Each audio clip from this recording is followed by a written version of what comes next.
अध्याय 5 फ़ायदा नंबर 3। दोस्त जो आपको ऊपर उठाएंगे, नीचे नहीं ढकेलेंगे। मेरे दोस्त क्या कहेंगे? इस सवाल या चिंता को मैंने कई बार सुना है। जब मैं किसी नेटवर्क मार्केटिंग कंपनी के शैक्षिक सेमिनार में भाग ले रहा था, वे सोचेंगे कि मेरा दिमाग चला गया है। यह एक और वाक्य है जो अक्सर सुना जाता है।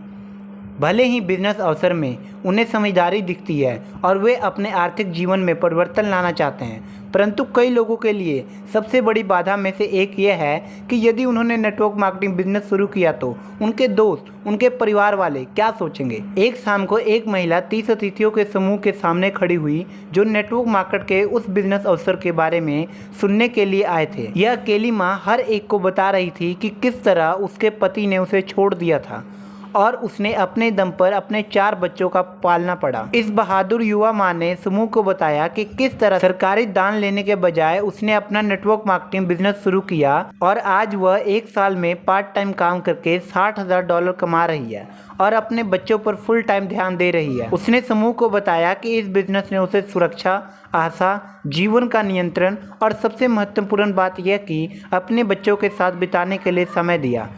अंत में उसने कहा, सबसे बड़ी बात यह है कि 10 साल बाद मैं मिलीनियर बन जाऊंगी क्योंकि बिजनेस लगातार बढ़ रहा है। अगर मेरे पास वही पुरानी नौकरी होती तो मैं इतना कुछ नहीं कर सकती थी। इस बिजनेस के लोगों के समर्थन के बिना मैं इतना कुछ नहीं कर सकती थी।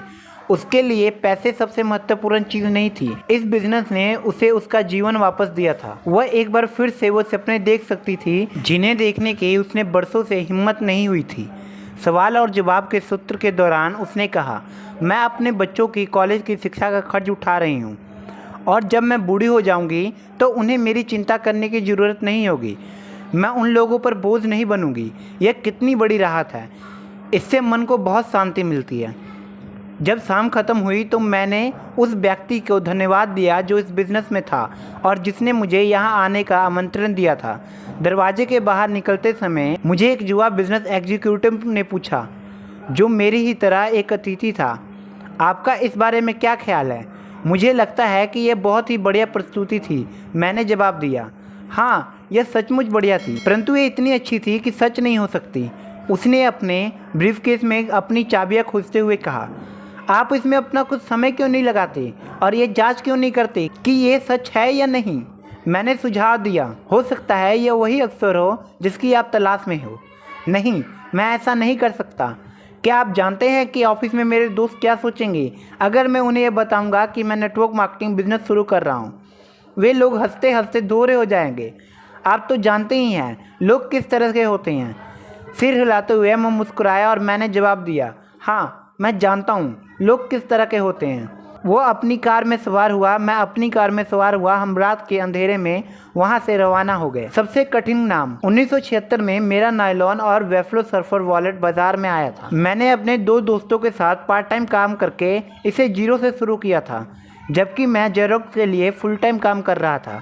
मैं जानता था कि मैं जेरोक्स में लंबे समय तक काम नहीं कर पाऊँगा क्योंकि सर्फर वॉलेट बिजनेस अब फैल रहा था और उसमें ज़्यादा समय लगाने की ज़रूरत थी। मुझे अब भी याद है कि मैंने अपने ऑफिस में कुछ लोगों को यह बताया था कि मुझे जल्दी ही जेरोक्स की नौकरी छोड़नी पड़ेगी और अपने सर्फर वॉलेट बिजनेस को फुल टाइम करना होगा। तुम पागल हो गए हो, एक सीनियर सेल्समैन ने कहा। तुम उसमें ज़रूर असफल हो जाओगे। तुम शायद नहीं जानते कि कितने लोग जेरोक्स में काम करना चाहते हैं, एक और सीनियर सेल्समैन ने कहा। तुम्हारे पास एक बहुत अच्छी नौकरी है, अच्छी तनख्वाह है, अच्छी सुविधाएं हैं और प्रमोशन के भी अच्छे अवसर हैं। अगर तुम नाक की सीध में चलते जाओगे तो तुम किसी दिन सेल्स मैनेजर बन सकते हो। तुम इतनी अच्छी नौकरी छोड़ने का जोखिम क्यों ले रहे हो? तुम वापस लौट आओगे, एक और सेल्समैन ने कहा। मैंने तुम्हारी तरह के अनगिनत लोगों को देखा है। लोग सोचते हैं कि वे आसमान में हैं। वे कंपनी छोड़ देते हैं, असफल हो जाते हैं और फिर अपने पैरों के बीच में दुम दबाकर वापस लौट आते हैं, बशर्त तुम सही सलामत हो। 6 सेल्समैन और 2 सेल्स वीमेन यह सुनकर हंस दिए और उस नए कॉपरियर के बारे में बात करने लगे जो कंपनी जल्द ही ला रही थी। इसके बाद वे इसी बारे में बात करने लगे कि उस रात की बेसबॉल मैच में कौन जीतेगा।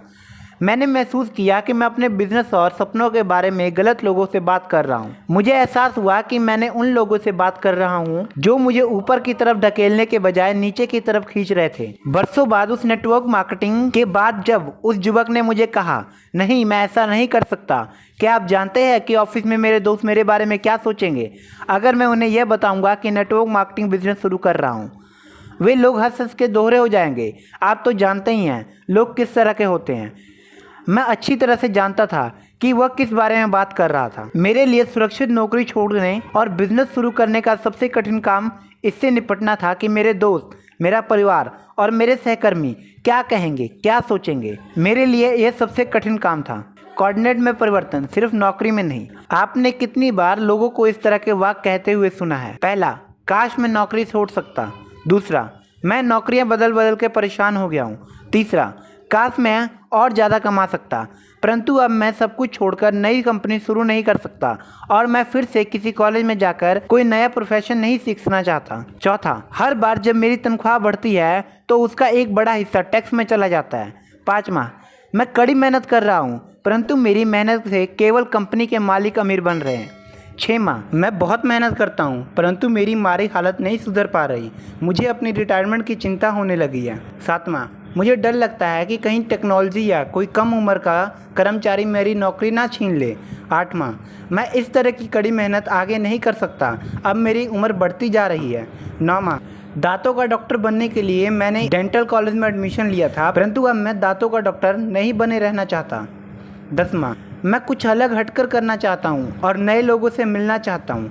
मैं अपने समय बर्बाद करते करते थक चुका हूँ और ऐसे लोगों के बीच रहते रहते ऊब चुका हूँ जिनमें ज़्यादा महत्वाकांक्षाएं नहीं हैं और जो आगे नहीं बढ़ पा रहे हैं। मैं ऐसे लोगों के साथ समय गुजारते गुजारते थक गया हूँ जो सिर्फ इतनी मेहनत करते हैं कि उन्हें नौकरी से नहीं निकाला जाए और मैं ऐसी कंपनी के लिए काम करते हुए थक चुका हूँ जो हमें सिर्फ इतना वेतन देती है कि हम नौकरी छोड़कर नहीं चले जाएं। इस तरह के वाक्य अक्सर वे लोग बोलते हैं जो कैश फ्लो कोऑर्डिनेट के किसी कोऑर्डिनेट में फंसे हुए हैं। इस तरह की बातें अक्सर वे लोग कहते हैं जो कोऑर्डिनेट बदलने के लिए तैयार होते हैं। दुर्भाग्य से कोऑर्डिनेट बदलने के बजाय ये लोग सिर्फ नौकरियां बदलते रहते हैं। कैश फ्लो कोऑर्डिनेट क्या है?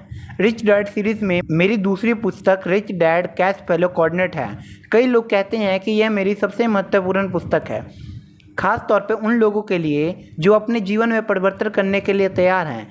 एक ऐसे परिवर्तन जो सिर्फ नौकरी बदलने से ज़्यादा बड़ा है। नीचे दिया गया डायग्राम मेरे अमीर डैडी का कैश फ्लो कोऑर्डिनेट है। ई यानी एम्प्लॉय, कर्मचारी। एस यानी सेल्फ एम्प्लॉय, स्वयं रोजगार वाले या छोटे बिजनेस मालिक। बी यानी बिजनेसमैन, जो बिजनेस के मालिक हों। आई यानी इन्वेस्टर, जो निवेशक हों। किस तरह जाने कि आप किस कोऑर्डिनेट में हैं? आप किस कोऑर्डिनेट में हैं यह जानने का सीधा सा तरीका यह है कि आपके पास पैसे किस कोऑर्डिनेट से आते हैं। दूसरे शब्दों में, अगर आपकी आय नौकरी से होती है और आपको किसी कंपनी या बिजनेस से नियमित रूप से तनख्वाह मिलती है जिसके आप मालिक नहीं हैं, तो आप कैश ई कोऑर्डिनेट में आते हैं। अगर आपकी ज़्यादा आमदनी आपके निवेश से होती है तो आप एक निवेशक हैं, यानी कि आई कोऑर्डिनेट में से आते हैं। अगर आप छोटे बिजनेस के मालिक हैं, डॉक्टर या वकील की तरह कोई विशेषज्ञ हैं, रियल एस्टेट एजेंट की तरह के कमीशन पर काम करने वाले व्यक्ति हैं, तो आप शायद एस कोऑर्डिनेट में हैं। और अगर आप किसी बड़े बिजनेस या कंपनी के स्वामी हैं जिसमें 500 से अधिक लोग काम करते हैं, तो आप बी कोऑर्डिनेट में आते हैं। अलग अलग कोऑर्डिनेट, अलग अलग जीवन मूल्य। बरसों पहले मेरे डैडी ने मुझे बताया था कि अलग अलग कोऑर्डिनेट के जीवन मूल्य अलग अलग होते हैं। उदाहरण के तौर पर ई कोऑर्डिनेट का व्यक्ति, चाहे कंपनी में गेटकीपर हो या कंपनी का प्रेसिडेंट, वो एक समान जीवन मूल्यों के द्वारा एक सूत्र में बंधे होते हैं। ई कोऑर्डिनेट का व्यक्ति, चाहे वो गेट कीपर हो या प्रेसिडेंट, अक्सर इस तरह की बात करते या सोचते हैं, मैं बहुत से फायदों वाली किसी सुरक्षित नौकरी की तलाश में हूँ, या हमें ओवर टाइम के लिए कितना पैसा मिलेगा, या हमें कितनी छुट्टियां मिलेंगी। दूसरे शब्दों में, ई कैश फ्लो कोऑर्डिनेट के व्यक्ति के लिए सुरक्षा एक बेहद महत्वपूर्ण मूल्यभूत जीवन मूल्य है। एस कोऑर्डिनेट का जीवन मूल्य। एस कोऑर्डिनेट के लोगों का मूलभूत जीवन मूल्य स्वतंत्र है। वे अपनी स्वतंत्रता चाहते हैं और वे जो चाहते हैं करते हैं। जब कोई व्यक्ति कहता है मैं अपनी नौकरी छोड़ रहा हूँ और अपना खुद का काम धंधा शुरू कर रहा हूँ, तो वह ई कोऑर्डिनेट से निकल के एस कोऑर्डिनेट में जा रहा होता है। एस कोऑर्डिनेट के व्यक्ति छोटे बिजनेस के मालिक होते हैं, माता पिता के बिजनेस के उत्तराधिकारी होते हैं, विशेषज्ञ और परामर्शदाता होते हैं। उदाहरण के तौर पे मेरा एक दोस्त है जो अमीरों के घर में बड़ी स्क्रीन के टेलीविज़न, फ़ोन सिस्टम और सिक्योरिटी सिस्टम लगाता है। उसके पास 3 लोगों का स्टाफ है और वह सिर्फ 3 लोगों का बॉस बनकर खुश है। वो पूरी तरह एस कोऑर्डिनेट में आता है और वह कड़ी मेहनत करता है। कमीशन लेने वाले सेल्समैन जैसे रियल एस्टेट एजेंट और बीमा ब्रोकर भी एस कोऑर्डिनेट में आते हैं।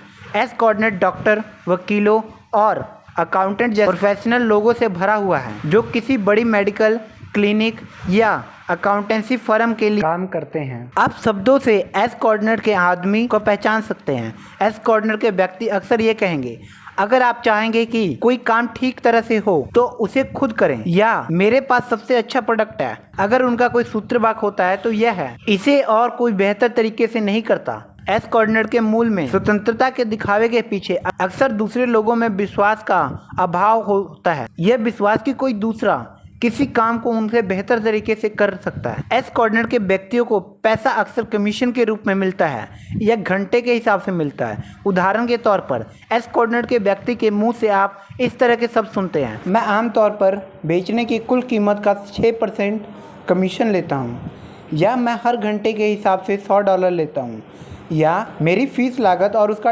10% है। एस कोऑर्डिनेट के लोग बिजनेस के जॉन वेन होते हैं। आप उन्हें यह कहते हुए सुन सकते हैं, मैं इसे अपने दम पर करने जा रहा हूँ। बी कोऑर्डिनेट के जीवन मूल्य, जो लोग जीरो से शुरू करते हैं और बी कोऑर्डिनेट में बड़े बिजनेस बनाते हैं, वे अक्सर ऐसे लोग होते हैं जिनके जीवन में सशक्त लक्ष्य होते हैं, जो अच्छी टीम को महत्व देते हैं, जो प्रभावशाली टीम भावना के साथ काम करते हैं और जो ज़्यादा से ज़्यादा लोगों के साथ काम करना चाहते हैं और उनकी सेवा करना चाहते हैं। इस पुस्तक की शुरुआत में मैंने जनरल इलेक्ट्रिसिटी के संस्थापक थॉमस एडिसन, फार्मा मोटर के संस्थापक हेनरी फोर्ड और माइक्रोसॉफ्ट के संस्थापक बिल गेट्स का जिक्र किया था। जहां एस कोऑर्डिनेट का व्यक्ति अपने क्षेत्र में सर्वश्रेष्ठ माना जाता है, वहीं बी कोऑर्डिनेट का व्यक्ति अक्सर ऐसे दूसरे लोगों की तलाश में रहता है जो उसके क्षेत्र में सर्वश्रेष्ठ हों और वह ऐसे लोगों को अपनी टीम में शामिल कर लेता है। हेनरी फोर्ड के उदाहरण में फोर्ड ने अपने चारों तरफ अपने से ज़्यादा स्मार्ट लोगों को काम पर रखा। एस कोऑर्डिनेट का बिजनेस अक्सर अपनी छोटी टीम का सबसे स्मार्ट आदमी होता है। उदाहरण के तौर पर कोई डॉक्टर या कंसल्टेंट। जब बात आमदनी की आती है तो एक सच्चा बी कोऑर्डिनेट का आदमी अपने बिजनेस को छोड़कर जा सकता है और इसके बावजूद उसकी आमदनी होती रहेगी। ज़्यादातर मामलों में अगर एस कोऑर्डिनेट का कोई आदमी काम करना बंद कर देता है तो उसकी आमदनी भी रुक जाती है। इसीलिए आपको खुद से अब यह सवाल पूछना चाहिए, अगर मैं आज काम करना बंद कर दूं तो मुझे कितनी आमदनी होती रहेगी। अगर आपकी आमदनी 6 महीने या इससे कम में बंद हो जाती है तो इस बात की काफ़ी संभावना है कि आप ई या एस कोऑर्डिनेट में हैं। बी या आई कोऑर्डिनेट का कोई व्यक्ति बरसों तक काम करना बंद कर सकता है और उसके पास फिर भी पैसे लगातार आते रहेंगे। आई कोऑर्डिनेट का जीवन मूल्य। आई कोऑर्डिनेट में आर्थिक स्वतंत्रता पर जोर दिया जाता है। निवेशक इस विचार को पसंद करता है कि पैसे के लिए काम करने के बजाय पैसे को अपने के लिए काम करवाया जाए। निवेशक कई चीज़ों में निवेश करता है। वे सोने के सिक्के, रियल एस्टेट, बिजनेस या कागज की संपत्ति जैसे स्टॉक, बॉन्ड और म्यूचुअल फंड में निवेश करता है। अगर आपकी आय कंपनी या सरकार के रियल एस्टेट प्लान से होती है, ना कि आपके खुद के व्यक्तिगत निवेश ज्ञान से, तो आपकी आमदनी आई कोऑर्डिनेट से आती है। दूसरे शब्दों में, आपकी कंपनी या सरकार भी आपको सेवा के वर्षों का भुगतान कर रही है। आप एक निवेशक को यह शब्द कहते हुए सुन सकते हैं, मैं अपनी पूंजी पर 20% ब्याज हासिल कर रहा हूँ, या मुझे कंपनी के आर्थिक आंकड़े दिखाइए, या प्रॉपर्टी पर कितनी मेंटेनेंस बकाया है। अलग अलग कोऑर्डिनेट, अलग अलग निवेशक। आज की दुनिया में हम सबके लिए निवेशक बनना जरूरी है। बहरहाल हमारे स्कूल सिस्टम हमें निवेशक के बारे में ज़्यादा कुछ नहीं सिखाते। मैं जानता हूँ कि कुछ स्कूलों में शेयर चुनना सिखाया जाता है, परंतु मेरे हिसाब से ये निवेश करना नहीं है। शेयर चुनना जुआ है, निवेश नहीं। बरसों पहले मेरे डैडी ने मुझे बताया था कि ज़्यादातर कर्मचारी म्यूचुअल फंड या बचत में निवेश करते हैं। उन्होंने यह भी कहा, डॉक्टर अक्सर सबसे बुरे निवेशक होते हैं। उन्हें यह भी कहा, सिर्फ इसलिए क्योंकि आप एक कोऑर्डिनेट में सफल हो जाते हैं, यानी कि ई, एस या बी कोऑर्डिनेट में, तो इसका मतलब ये नहीं है कि आप आई कोऑर्डिनेट में भी सफल होंगे। मेरे डैडी ने मुझे यह भी बताया कि अलग अलग कोऑर्डिनेट के लोग अलग अलग तरीके के निवेश करते हैं। उदाहरण के लिए एस कोऑर्डिनेट के व्यक्ति को यह कहते सुना जा सकता है, मैं रियल एस्टेट में इसलिए निवेश नहीं करता क्योंकि मैं टॉयलेट ठीक नहीं करना चाहता। बी कोऑर्डिनेट के व्यक्ति जब उसी निवेश की चुनौती का सामना करता है तो वह कहता है, मैं रात को अपने टॉयलेट ठीक करने के लिए किसी प्रॉपर्टी मैनेजमेंट कंपनी को ठेका दे सकता हूँ। दूसरे शब्दों में एस कोऑर्डिनेट का निवेशक ये सोचता है कि उसे खुद ही अपनी प्रॉपर्टी को मेंटेनेंस करना होगा, जबकि बी कोऑर्डिनेट का निवेशक अपनी प्रॉपर्टी को मेंटेनेंस का जिम्मा दूसरी कंपनियों को दे देता है। अलग अलग लोग, अलग अलग नज़रिए, अलग अलग कोऑर्डिनेट, अलग अलग जीवन मूल्य। अगर आप उन अलग अलग लोगों के बारे में ज़्यादा जानना चाहते हैं जो अलग अलग कोऑर्डिनेट की तरह आकर्षित होते हैं, तो शायद आपको रिच डैड सीरीज़ की दूसरी पुस्तक रिच डैड कैश फैलो पढ़ना चाहिए, ताकि आपको इसकी बेहतर समझ मिल सके। जैसे मैंने पहले ही कहा है, कई लोग कहते हैं कैश फैलो कोऑर्डिनेट उन लोगों के लिए सबसे महत्वपूर्ण पुस्तक है जो अपनी ज़िंदगी परिवर्तन करना चाहते हैं। Network marketing company business B coordinate का बिजनेस है। नेटवर्क मार्केटिंग बिजनेस उन लोगों के लिए है जो बी कोऑर्डिनेट के संसार में दाखिल होने चाहते हैं। यह बी कोऑर्डिनेट का बिजनेस क्यों है? इसीलिए क्योंकि नेटवर्क मार्केटिंग बिजनेस सिस्टम इस तरह बनाया गया है कि यह 500 से अधिक लोगों में फैल सके। यानी यही नहीं, नेटवर्क मार्केटिंग बिजनेस में आमदनी की संभावना भी सैद्धांतिक रूप से असीमित होती है, जबकि आई और एस कोऑर्डिनेट में आमदनी की संभावना अक्सर सीमित होती है, और इसकी सीमा यही होती है कि एक व्यक्ति कितना पैसा कमा सकता है। नेटवर्क मार्केटिंग बिजनेस में आप उतना ही कमा सकते हैं जितना आपका नेटवर्क कमा सकता है।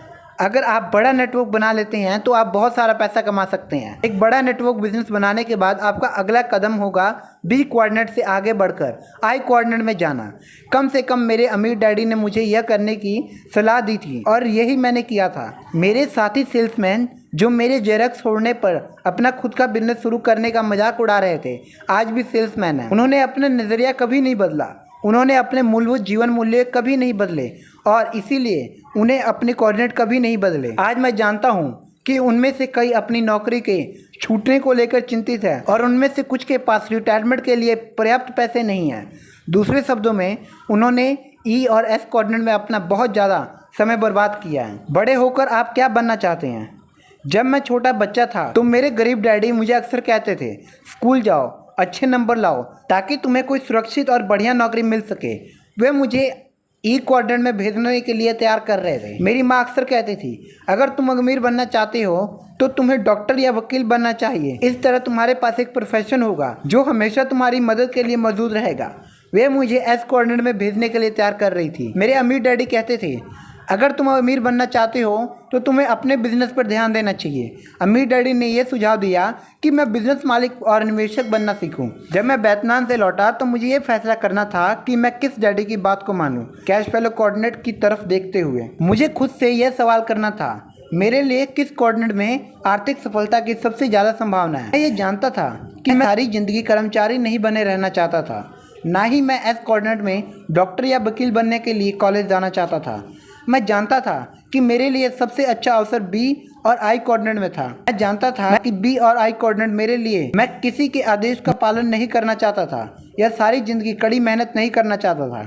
आज मैं हर साल लाखों डॉलर कमाता हूँ और इसके लिए मुझे काम करने की या कड़ी मेहनत करने की ज़रूरत नहीं होती। मैं कम से कम काम करने के अधिक से अधिक कमाता हूँ क्योंकि मैं नेटवर्क की शक्ति का प्रयोग करता हूँ। अब कोऑर्डिनेट की तरफ देखने की आपकी बारी है। आपको खुद से ये सवाल पूछना होगा, कौन सा कोऑर्डिनेट मेरे लिए सबसे अच्छा है? कई लोग इस वजह से अपने जीवन में सफल नहीं हो पाते क्योंकि वे अपने कोऑर्डिनेट नहीं बदलते।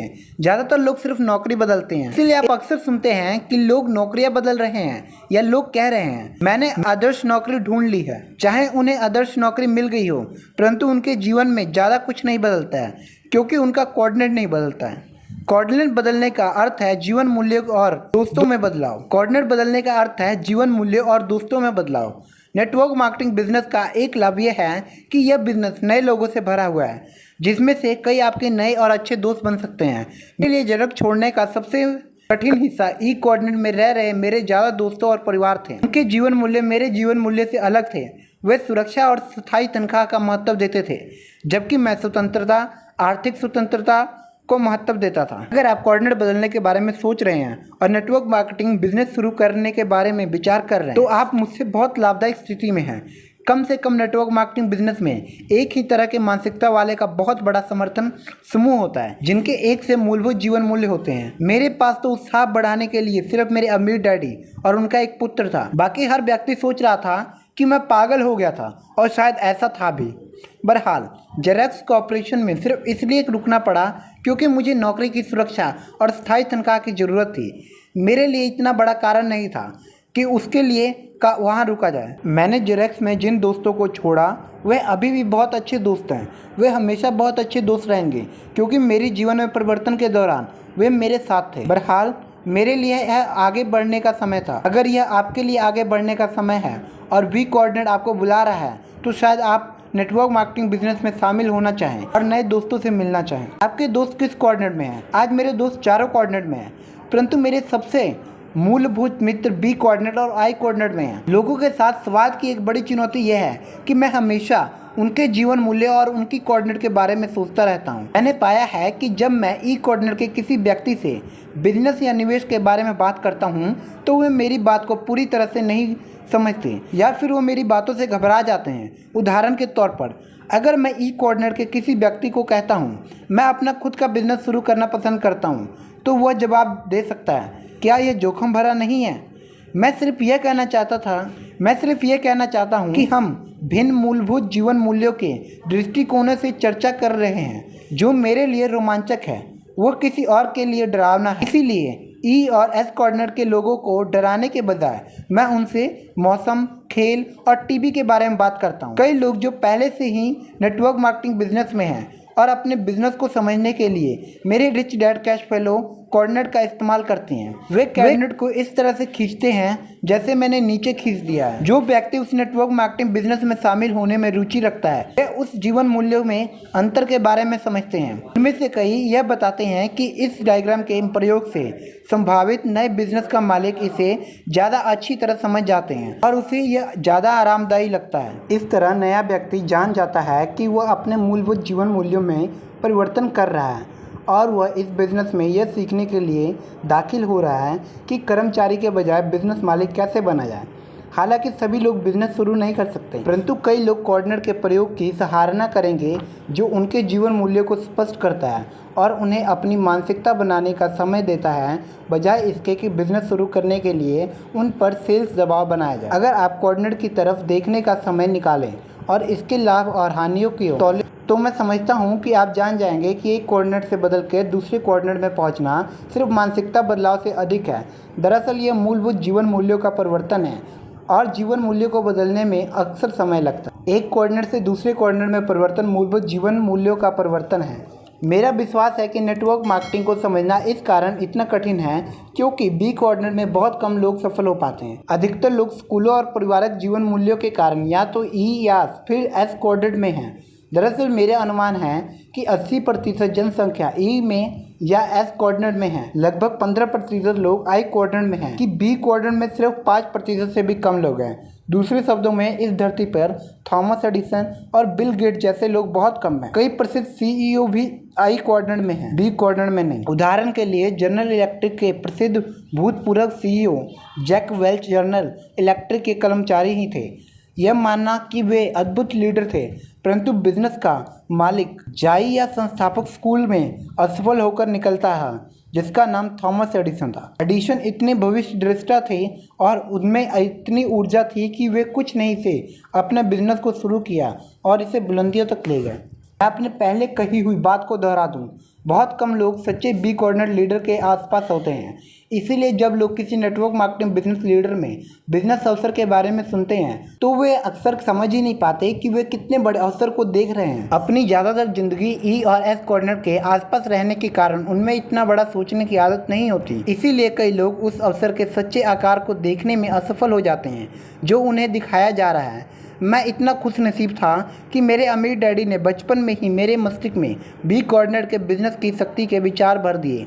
इसीलिए मैंने अपने जीवन में सिर्फ 4 साल ही नौकरी की। जब मैं बड़ा हुआ तो ई या एस कोऑर्डिनेट में काम करने की मेरी कोई योजना नहीं थी। मैं जानता था कि मैं जिन कोऑर्डिनेट में रहना चाहूँगा वे बी और आई कोऑर्डिनेट थे। अगर आप नेटवर्क मार्केटिंग बिजनेस को शुरू करने का फैसला करते हैं और अपने किसी दोस्त से चर्चा कर रहे हैं तो उन्हें कोऑर्डिनेट के बारे में समझाने का समय निकाल लें और उन्हें यह भी बताएं कि आप अपना व्यक्तिगत कोऑर्डिनेट क्यों बदला। अगर आप उनके सामने कोऑर्डिनेट को स्पष्ट करने का समय निकालेंगे तो वे आपके अधिक समर्थन देंगे, बजाय इसके कि आप मुंह खोलकर सिर्फ इतना कह दें, मैं नेटवर्क मार्केटिंग कंपनी में पार्ट टाइम बिजनेस करने जा रहा हूँ।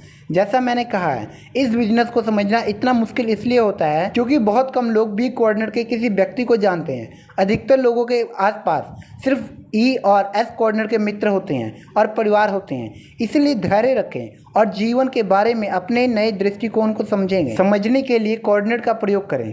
इसके अलावा कौन जाने, अगर आप धैर्य रखें और उन परिवर्तनों को समझने में सफल हो जाएं जो आप करने जा रहे हैं, तो वे आपकी यात्रा में आपका साथ ही चल दें। सिर्फ उन्हें यह जान लेने दें कि यह यात्रा एक प्रक्रिया है, फटाफट अमीर बनने की योजना नहीं है और इस यात्रा में कई वर्षों का समय लग सकता है। अगर आप गंभीर हैं तो मैं 5 वर्ष की योजना की सलाह देता हूँ। 5 वर्ष की योजना। मुझे अक्सर पूछा जाता है 5 वर्ष की योजना क्यों? नीचे कई कारण दिए गए हैं। कारण नंबर 1, स्टारबक्स बनने में कई वर्ष लगे, मैकडॉनल्ड बनने में कई वर्ष लगे, सोनी को मनोरंजन का दिग्गज बनने में कई साल लग गए। दूसरे शब्दों में बड़ी कंपनियां बनने में और बड़े बिजनेस लीडर बनने में कई साल लग जाते हैं। ज़्यादातर लोग वर्षों के संदर्भ में नहीं सोचते हैं। ज़्यादातर लोग तत्काल संतुष्ट और फटाफट अमीर बनने के संदर्भ में सोचते हैं। इसीलिए बी कोऑर्डिनेट में इतने कम लोग होते हैं।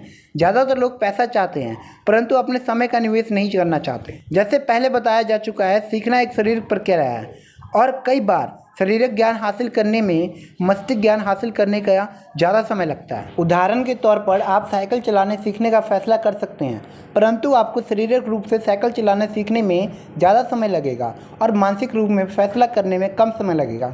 अच्छी खबर यह है कि अगर आप एक बार कोई चीज़ शारीरिक रूप से सीख लेते हैं तो आमतौर पर वो हमेशा के लिए सीख लेते हैं। कारण नंबर 2, दूसरी तरफ सीखे हुए को भूलना भी एक शारीरिक प्रक्रिया है। एक कहावत है, आप बूढ़े कुत्ते को नई कलाएं नहीं सिखा सकते।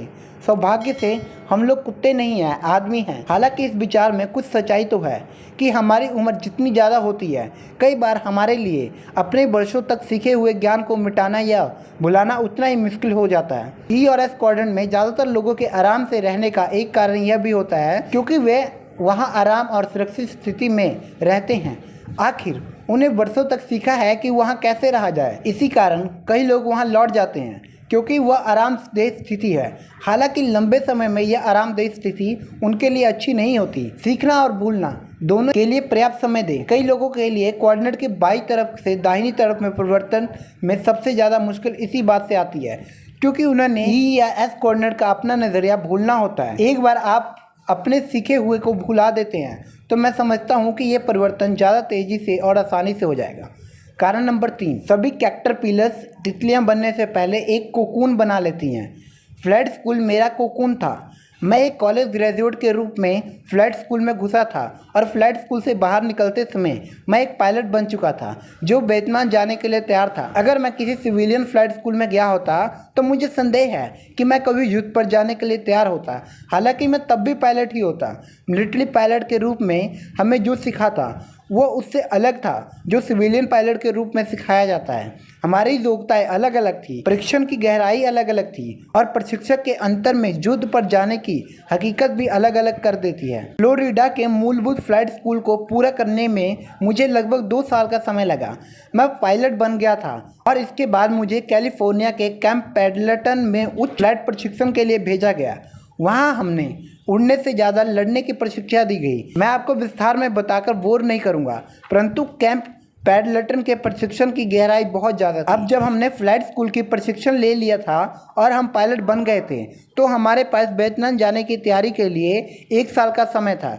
तैयारी के लिए हमने लगातार उड़ानें भरी, ऐसी परिस्थितियों में उड़ानें भरी जो हमारा मानसिक, भावनात्मक, शारीरिक और आध्यात्मिक परीक्षा लेती थी। एक बार फिर लर्निंग पिरामिड यानी सीखने के पिरामिड के चारों बिंदुओं पर कैंप पेडलेटन के प्रशिक्षण कार्यक्रम में लगभग 8 महीने रहने के बाद मेरे भीतर कुछ बदल गया।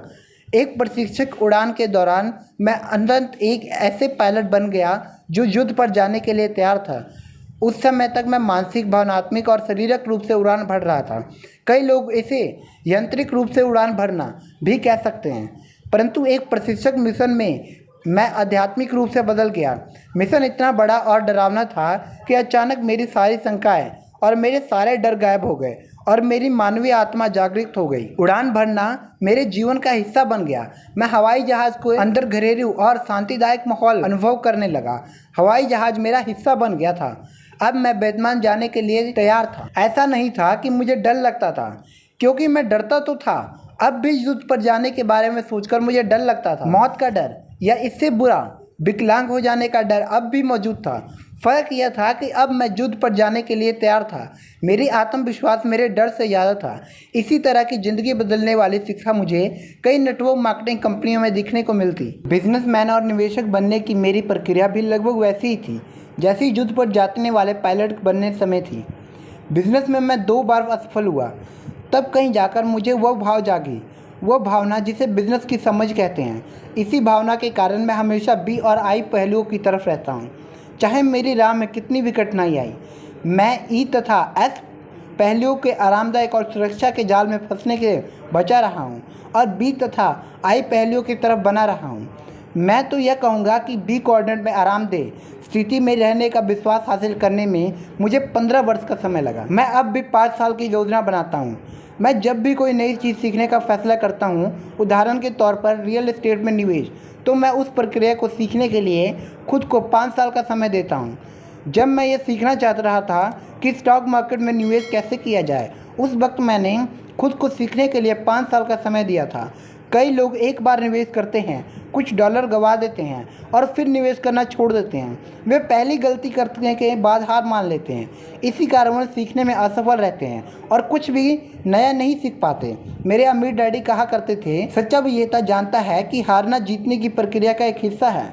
जिंदगी में सिर्फ हारने वाले लोग ही यह सोचते हैं कि विजेता कभी नहीं हारते। हारने वाला आदमी वह होता है जो जीतने के सपने तो देखता है परंतु गलतियां करने से डरता है। मैं आज भी खुद को ज़्यादा गलतियां करने के लिए 5 साल का समय देता हूं।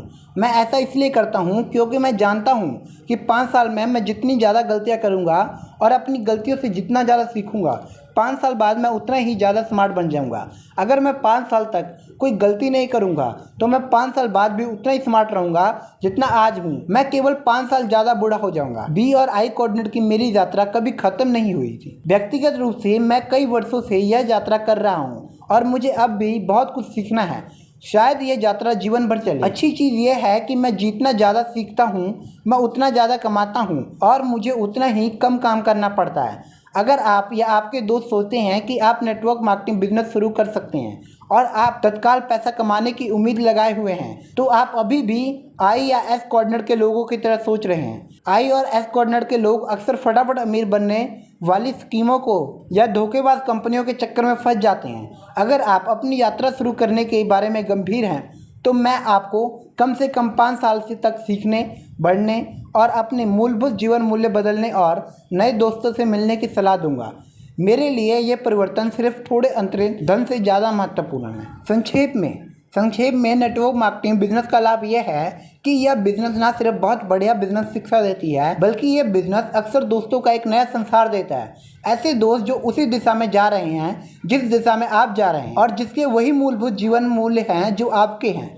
इसके अलावा मेरे लिए इस तरह की दोस्ती अमूल्य है। मैं जानता हूँ कि मैं इस यात्रा में सफल नहीं हुआ होता अगर मुझे रास्ते में कुछ अच्छे दोस्त नहीं मिले होते। निश्चय अगर आप अपनी प्रस्तुति में कैश फ्लो कोऑर्डिनेट का प्रयोग करना चाहते हैं तो मेरा अनुरोध है कि आप मेरे अमीर डैडी को इस बात का श्रेय दें कि उन्होंने धन, बिजनेस और जीवन के संसार में पाने जाने वाले चारों तरह के लोगों का इतना आसान स्पष्टीकरण सोचा।